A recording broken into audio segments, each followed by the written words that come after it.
कि 1 और 1 11 हो जाते हैं। बूढ़े आदमी भी जवान हो जाते हैं।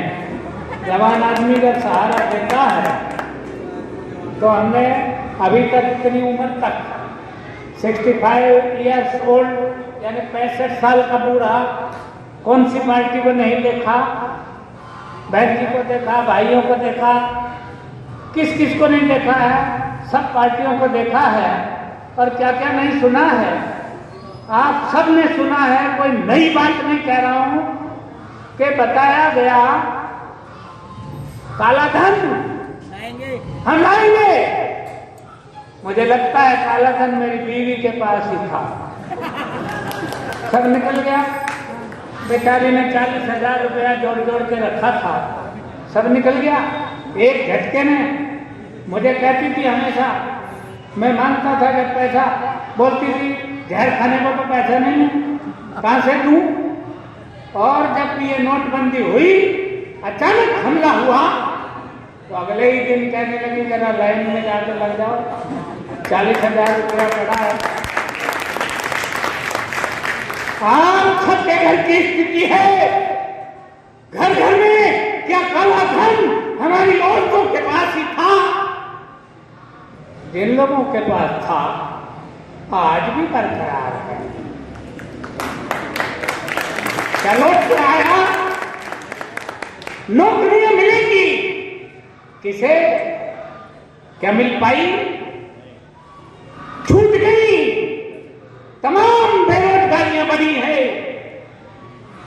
मैं अपनी बात करता हूं, पाई पाई जोड़कर बैंक में पैसा जमा किया, बुढ़ापे में हम ब्याज का पैसा खाएंगे, बैंक से जो ब्याज मिलेगा वो खाएंगे। आज स्थिति यह है कि जो सेविंग में मिलता था वो भी गया। आज डिपॉजिट पर 5 रुपया 20 पैसा, उम्मीद ये है कि जमा भी नहीं मिलेगी। कोई विश्वास नहीं है बैंकों का, कोई विश्वास नहीं है सरकारों का। टूट गया, तमाम विश्वास टूट गया। फिर कहां जाए? एकमात्र एक आदमी है जिसने जितना वादा किया, जितना बोला, उतना करके दिखाया है। मैं भी उनके खिलाफ बोलता था और मैंने खूब बोला है, पूरे देश और दुनिया में जाके बोला है कि झाड़ू ज्यादा दिन चलती कहां है,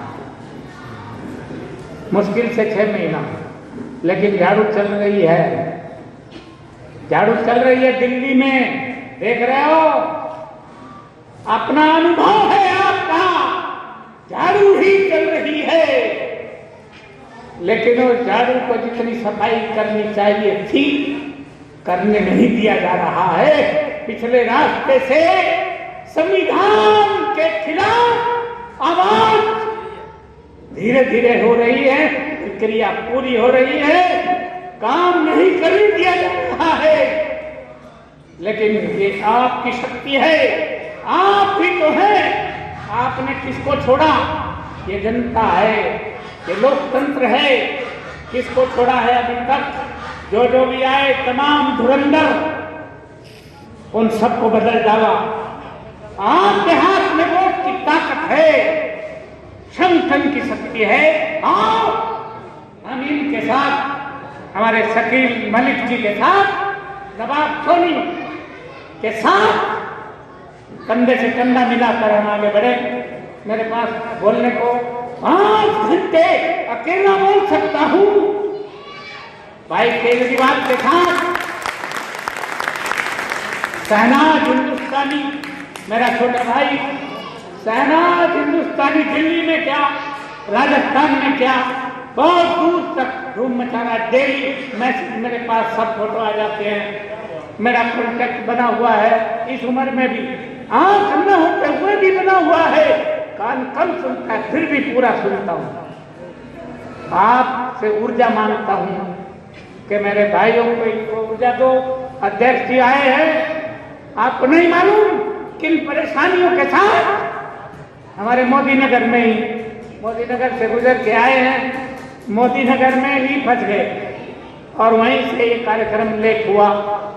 किंतु फिर भी देर आए दुरुस्त आए, आपने बहुत भव्य स्वागत किया, पर असल स्वागत तब होगा हम कहें हम अपने पिता को मानते हैं। हम कहते हैं नहीं मानते हैं जब तक हम उनकी बात नहीं मानते हैं। आओ हम इनकी बात पर गौर करें। मेरी थोड़ी बात को ज्यादा समझें, बस इतना ही कहूंगा, समझ लेना बात। एक कुत्ता अमेरिका से इंडिया में आ गया, कई कुत्तों ने पूछा भाई साहब आप तो बाहर से आए? तो उसने कहा हाँ मैं तो फॉरेन से आया हूँ, अमेरिका से आया हूँ। उसने कहा इतने सुख सुविधा वाले देश को छोड़ के इंडिया में क्या करने आए? उसने कहा यहाँ और कुछ नहीं है, यहाँ भोंकने की आजादी है। इंडिया में भोंकने की आजादी है, कुछ भी भोंको, रात दिन भोंको, भोंकने की आजादी है। और भोंकने का ही परिणाम हो गया कि इतनी नौकरियां देंगे और तमाम काला धन वापस लाएंगे। वो काला धन कब आएगा?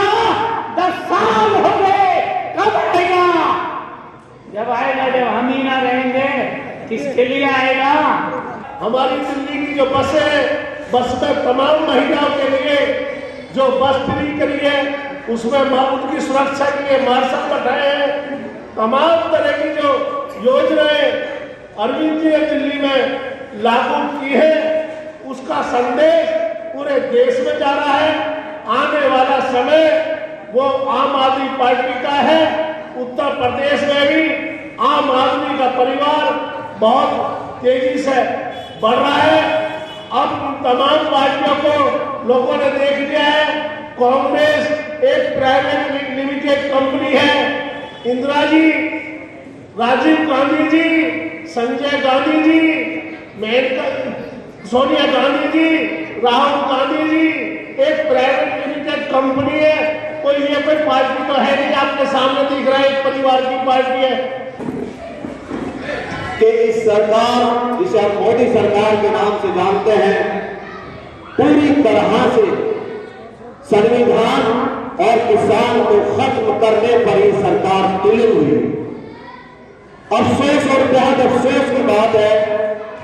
और इसकी जिंदा मिसाल अभी आपने देखा कि राज्यसभा के अंदर किस तरह से तमाम कायदे कानून ताक पे रखकर इस काले कानून को पास किया गया और जिसका एहतजाज, जिसकी मुखालफत, जिसका विरोध आज पूरे हिंदुस्तान में किया जा रहा है। और आम आदमी पार्टी पहले दिन से इसकी मुखालफत भी कर रही है और एक कार्यकर्ता किसान आंदोलन में किसान भाइयों के साथ है। मैं ये यहाँ बताने आया हूँ और इस बात से आप बखूबी वाकिफ हैं। एक साथी ने सवाल करा कि अब हमें करना क्या है, संगठन का विस्तार किस तरह से आगे बढ़ाना है। यहां मौजूद तमाम जिम्मेदार साथी ये सोच लें कि उसे जो जिम्मेदारी दी गई है कम से कम अगले 3 महीने के अंदर, क्योंकि जैसा कि आप जानते हैं कि जिला पंचायत और ग्राम पंचायत के चुनाव सर पर है और यहीं से हमने शुरुआत करनी है, बिस्मिल्लाह करनी है, श्री गणेश करना है। ये भाजपाई आम आदमी पार्टी के इनकलाबी साथियों का मजाक उड़ाया करते थे, चैलेंज किया करते थे, उल्टा सीधा बोला करते थे, हंसी उड़ाया करते थे। लेकिन आम आदमी पार्टी के ये सिपाही, अरविंद केजरीवाल के ये सिपाही हाथ में तिरंगा लिए दिल्ली की गली कूचों में बदस्तूर घूमते रहे, इनकलाब जिंदाबाद का नारा लगाते रहे और एक वायदा जो आवाम से कहा था कि हम राजनीति करने नहीं, राजनीति बदलने आए हैं, वो दिल्ली के अंदर आम आदमी पार्टी ने साबित करके दिखाया, आपके सामने दिखाया। आपने खुद देखा, आपको कोई सवाल करे कि उत्तर प्रदेश में भी आम आदमी पार्टी नहीं है, अभी ताकत नहीं है, तो दिल्ली की मिसाल उनके सामने रखी है। पहली ऐसी सियासी पार्टी है, पहली ऐसी सियासी पार्टी, आपको याद होगा कि दिल्ली के अंदर जब आम आदमी पार्टी ने एक सियासी जमात की शक्ल ली थी, जब चुनाव लड़ने के लिए निकले थे और वो चुनाव भी उससे भी आप बखूबी वाकिफ है कि आम आदमी पार्टी चुनाव लड़ना नहीं चाहती थी, अरविंद केजरीवाल राजनीतिक पार्टी नहीं बनाना चाहते थे, आप आंदोलन कर रहे थे, एक इनकलाब लेकर चले थे, एक क्रांति की शुरुआत करी थी, लेकिन इन कांग्रेसियों ने, इन भाजपाइयों ने अरविंद केजरीवाल को चैलेंज दिया था, आपको चैलेंज दिया था कि अगर जनता के अधिकारों की बात करनी है, जनता के हकों की बात करनी है, उनके हकों उन तक पहुंचाने हैं, तो जाओ अपनी राजनीतिक पार्टी बनाओ, जाओ अरविंद केजरीवाल चुनाव लड़ो, जाओ जीत कर आओ और जनता के अधिकारों उन तक पहुंचाओ।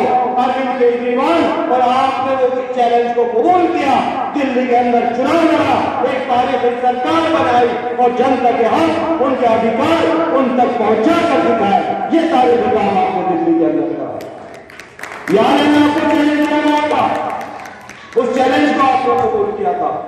दिल्ली के अंदर वो कांग्रेस, वो 135 साल पुरानी कांग्रेस, जिसके लिए कहा जाता था कि दिल्ली के अंदर उसके सियासी किले के अंदर कोई दरार भी नहीं डाल सकता, उसी भ्रष्टाचार कांग्रेस को, उसी भाजपा को, उसके किले को न सिर्फ दरार डालना बल्कि नेस्तो नाबूद करके दिखाया। आम आदमी पार्टी ने दिल्ली के अंदर आपको सहयोग किया, आपकी ताकत। तो वही हालात है जो हालात पहले में थे, लेकिन आज उससे भी बदतर हालात उत्तर प्रदेश के अंदर है। एक हमारे सामने मिसाल है, एक ऐसी सियासी पार्टी की मिसाल है कि जिसने जो कहा वो तो करके दिखाया, जो नहीं कहा था वो भी करके दिखाया। दिल्ली के अंदर 200 यूनिट जिंदा मिसाल है। आपको याद है आम आदमी पार्टी ने वायदा किया था, वो नारा आज तक आपको याद होगा कि बिजली हाफ पानी माफ। अरविंद केजरीवाल जी ने या आम आदमी पार्टी ने 200 यूनिट बिजली फ्री देने का वायदा नहीं किया था, बिजली हाफ और पानी माफ का नारा दिया था, उस पर भी मजाक उड़ाया गया था। कांग्रेसी यह कहा करते थे ये मुमकिन नहीं है, अरविंद केजरीवाल बेवकूफ बना रहे हैं, जनता को गुमराह कर रहे हैं, क्योंकि उससे पहले आम आदमी पार्टी के वजूद में आने से पहले मुसलसल 15 साल तक दिल्ली के अंदर कांग्रेस की सरकार थी, शीला दीक्षित की सरकार थी, और उस वक्त क्या हुआ करता था, उस कांग्रेसी हुकूमत में बिजली का के रेट कम करना या माफ करना तो बहुत दूर की बात है, हर 6 महीने के बाद बिजली के रेट बढ़ाए जाया करते थे। इसलिए अरविंद केजरीवाल जी का मजाक उड़ाया जाता था। लेकिन अरविंद केजरीवाल की सरकार आई, न सिर्फ बिजली हाफ किया बल्कि उस दिल्ली के अंदर जहां बिजली पैदा नहीं होती, जहां बिजली बनाई नहीं जाती, जो दिल्ली सरकार दूसरी सरकारों से, मध्य प्रदेश से, दूसरे प्रदेशों से बिजली खरीदती है, वो दिल्ली की सरकार, वो आम आदमी पार्टी की सरकार, वो आम आदमी की सरकार, वो आम आदमी सरकार 200 यूनिट दिल्ली के अंदर फ्री दे रही है। मिसाल कायम की है। आप बताइए उत्तर प्रदेश में 200 यूनिट तो छोड़िए, 2 यूनिट की बिजली फ्री दी जाती है? नहीं दी जाती। कहीं पानी फ्री तो बहुत दूर की बात है, साफ पानी पीने को मिल जाए, वही मुहैया हो जाए, बहुत मुश्किल है।